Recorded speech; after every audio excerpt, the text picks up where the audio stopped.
You ever have one of those nights when everything seems to go wrong? Well, this is the story of a night drive that went so far south, it ventured into the realm of the bizarre and terrifying. It all started with a casual plan. A buddy of mine, Tom, had invited me to check out an old roadside diner on the outskirts of town. The place had a reputation for killer milkshakes and greasy burgers, so I couldn't resist the temptation. As we cruised down the dark, winding road that led to the diner, the distant hum of the city faded into the background, and the night was as still as a graveyard. The moon hung low, casting eerie shadows that danced across the road like specters. It was the kind of night where your imagination could run wild. Tom was in the driver's seat, steering the car with a grin, and I was in the passenger seat, navigating with a smartphone's GPS. The dull glow of the screen illuminated my face, and I was so engrossed in the directions that I didn't notice when the road took an unexpected turn. The GPS led us down a narrow, dimly lit alleyway, the kind of place you wouldn't want to get stuck in after dark. It was strange, and I didn't remember the diner being in an area like this. My unease grew, but I figured I'd made a wrong turn somewhere and would correct it soon enough. The alley twisted and turned, and the darkness grew more oppressive. There were no streetlights, and the only sounds were the low hum of the car's engine and the soft patter of rain on the windshield. It was as if the city had abandoned this place, left it to the ghosts and the shadows. As we continued down this eerie path, I couldn't help but feel like we were headed into the heart of something strange, something that didn't belong in the city I knew. I glanced at Tom, who was now frowning at the unfamiliar surroundings. It was clear we were lost, but we couldn't figure out how to get back to familiar territory. Just when I was about to suggest we turn around, something bizarre happened. The alleyway opened up into a small square, and there, under the flickering light of a solitary lamppost, stood a group of strange hooded figures. I blinked in disbelief, thinking it was some kind of bizarre performance art or occult gathering. But there was an eerie energy in the air, a tension that sent a shiver down my spine. Tom slowed the car to a crawl, and we exchanged uneasy glances. The figures were unmoving, their faces obscured by hooded robes, and they seemed to be whispering in unison, their voices a haunting guttural chant. We couldn't make out what they were saying, but the atmosphere was charged with an unsettling aura. It was as if they were calling to us, pulling us into their strange ritual. Tom was about to hit the gas and speed out of there when something even more bizarre happened. From the shadows emerged a group of creatures unlike anything I'd ever seen. They were twisted, grotesque figures with elongated limbs and gnarled, inhuman faces. Their eyes gleamed with an eerie, predatory light, and their mouths gaped open, revealing rows of sharp, jagged teeth. Tom slammed his foot on the gas, but it was as if an invisible force held the car in place. The creatures closed in, their fingers brushing the car's windows, and I could see their leathery, gnarled skin. My heart pounded in my chest as I watched in horror, wondering if this was some kind of elaborate prank or if I'd stumbled into a different dimension altogether. Tom was frantically trying to break free, but the car wouldn't budge.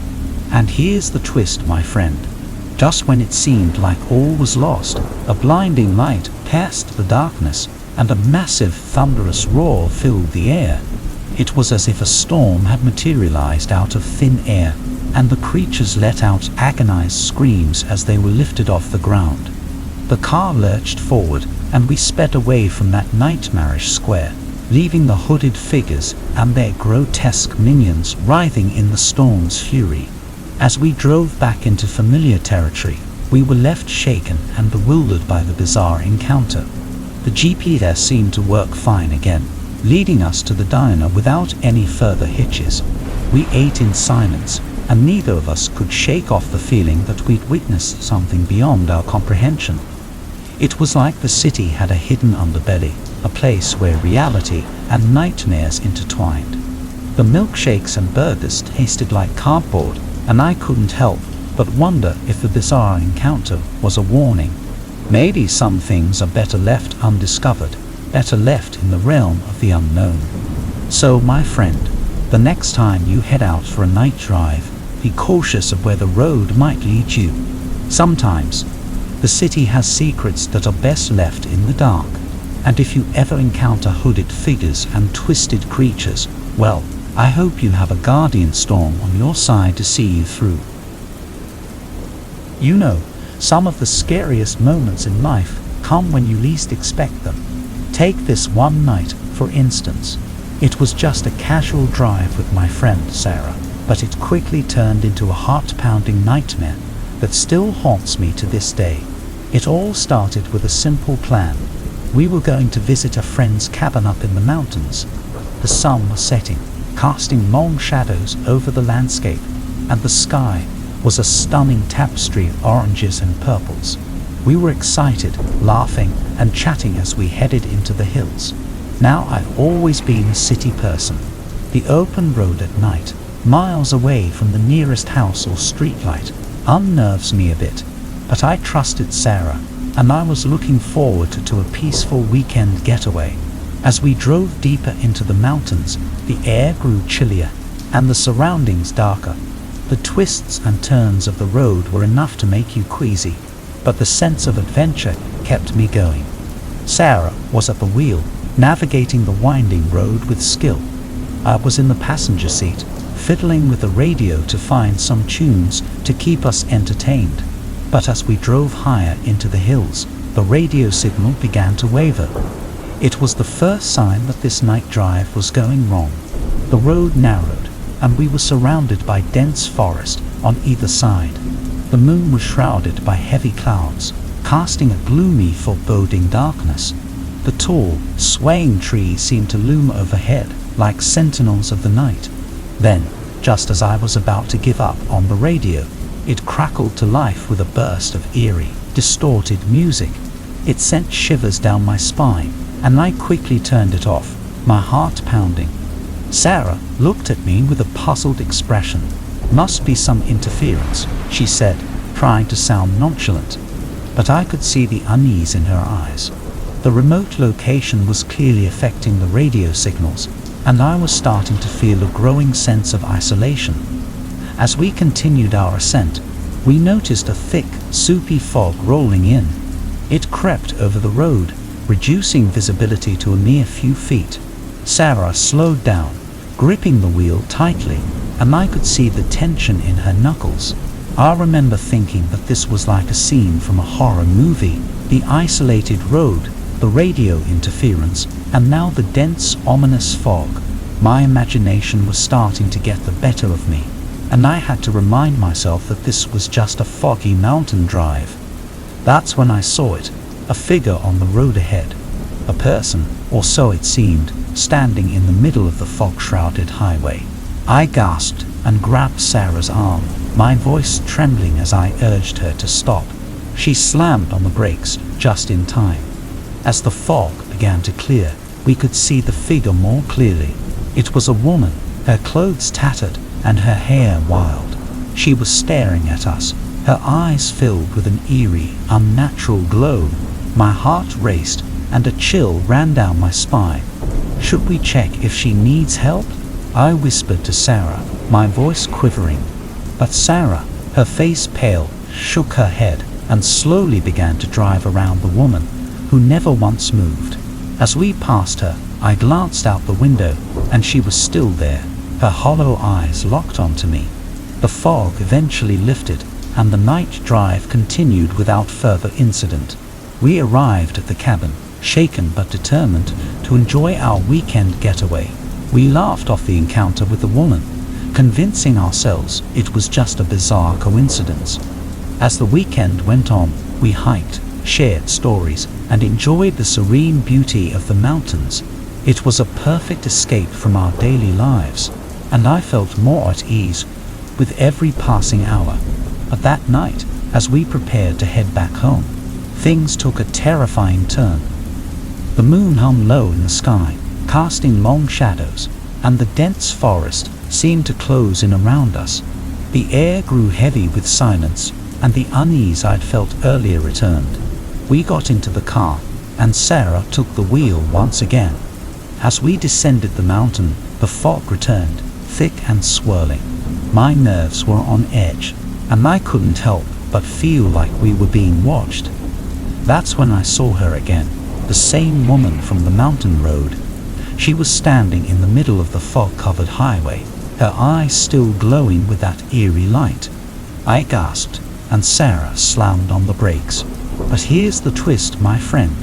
As the woman drew closer, her appearance began to change. She transformed into something unimaginable, a monstrous, nightmarish creature with long, gnarled limbs and jagged teeth. Fear gripped me, and I couldn't move. The creature reached into the car, its icy fingers closing around my arm, and I felt a pain like nothing I'd ever experienced. It was as if my very soul was being drained away. Sarah, too, was paralyzed with terror as the creature's eyes bore into her. And then, in a nightmarish, bone-chilling whisper, it spoke. "Welcome to the night drive, where the living meet the lost." And with that, it pulled me out of the car, and I watched in helpless horror as the vehicle sped off into the darkness, leaving me alone with the creature. The pain in my arm intensified, and I felt my mind slipping away. I was trapped in a waking nightmare, caught between reality and the supernatural. As the creature began to drag me into the dense fog, I could hear Sarah's distant screams fading into the night. Picture this.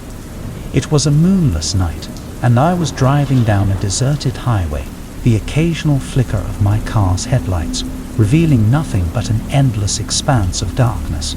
The only company I had was the soft hum of the engine and the muffled sound of a late-night radio show. I was lost in my thoughts, contemplating the myriad twists and turns of life. The air outside was crisp and cool, the kind that seeps into your bones, but I was cozy in my car. The world was quiet and seemingly undisturbed, but I had a feeling that was about to change. I had been driving for hours, the solitude of the empty road both comforting and eerie. My thoughts kept returning to an important decision I needed to make, one that could shape the course of my future. As the miles passed beneath my wheels, I became increasingly unsure of what to do. That's when I saw him, a lone figure on the side of the road, his silhouette faintly illuminated by the car's headlights.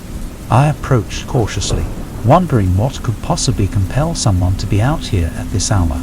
As I drew nearer, I could see that the man was dressed in tattered clothes, and his face was hidden beneath a hood that obscured his features.